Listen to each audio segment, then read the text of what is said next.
This is more than legacy.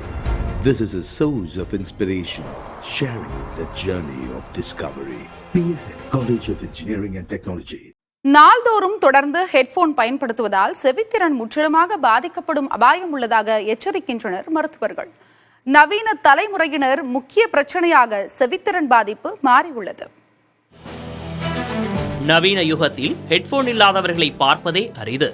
பயணத்தின் போது, பணியின் போது, வீட்டில் இருக்கும் போது கூட பலரும் ஹெட்போன்களுடனேயே சுற்றித் திரிகின்றனர்.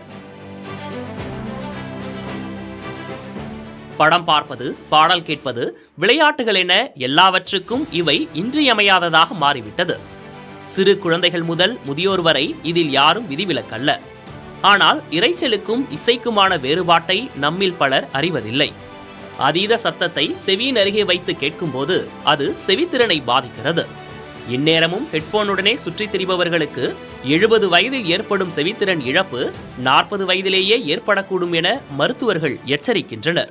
காது கேட்கறது இல்லை, ரெண்டாவது காதில் கிர்னு சத்தம் கேட்குது, ஏதோ தவாலா அடிக்கிற மாதிரி இருக்குது, அப்புறம் ஃப்ளைட்டு போகிற மாதிரி இருக்குது, ஃபால்ஸில் தண்ணி விழுகிற மாதிரி ஒரு சத்தம் கேட்டுட்டே தேவையில்லாத சில சப்தங்கள் கேட்குது, இதெல்லாம் சொல்லுவாங்க. மூணாவது தலை சுத்தல், மயக்கம் வருது, சப்தத்தை கேட்டாவே மயக்கம் வருது அப்படி சொல்லுவாங்க. இன்னொன்று காதில் சீல் வருது, வலி வருது, இதுதான் எப்போதும் சொல்கிறது. ஸோ இந்த சின்ன பையங்க அதிகமாக எங்கள்கிட்ட வர்றது இந்த ஹெட்செட்டை போட்டு வரவங்களுக்கு ஒன்று காது கேளாமல் இருக்கும், இல்லைன்னா கிருன்னு சத்தம் கேட்கும். இன்டியூஸ்ட் ஹியரிங் லாஸ், அந்த இரைச்சல் இருக்க இருக்க காது கேளாத தன்மை வந்துடும். அருவி கொட்டுவது போல் சத்தம் கேட்பது, காது வலி போன்ற பிரச்சனைகளால் இளைஞர்கள் மருத்துவர்களை அணுகுவது தற்போது அதிகரித்துள்ளது. இது போன்ற பாதிப்பை சந்திக்கும் இளைஞர்கள் மனரீதியான பாதிப்பையும் சந்திப்பதாக கூறுகின்றனர் மருத்துவர்கள்.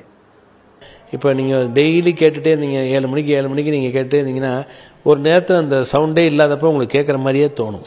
அது அவங்களுடைய மனநிலைமை. ஸோ அவங்க கொஞ்சம் கொஞ்சமாக ஒரு மனவியாதி பேஷண்ட்டாக மாறிடுறாங்க. ஸோ அப்புறம் நம்ம சைக்காட்ரிஸ்ட்டை அனுப்பி அவங்க மனவியாதியை நம்ம சரி பண்ண வேண்டியிருக்கும். ஏன்னா ஒரே நாளில் அவங்க சவுண்ட் சோர்ஸை எடுத்துட முடியாதுங்க, ரொம்ப நாள் வைத்தியம் பண்ண வேண்டியிருக்கும்.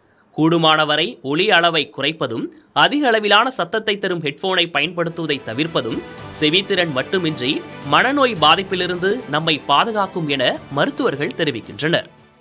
This is more than legacy. This is a source of inspiration, sharing the journey of discovery. PSN College of Engineering and Technology.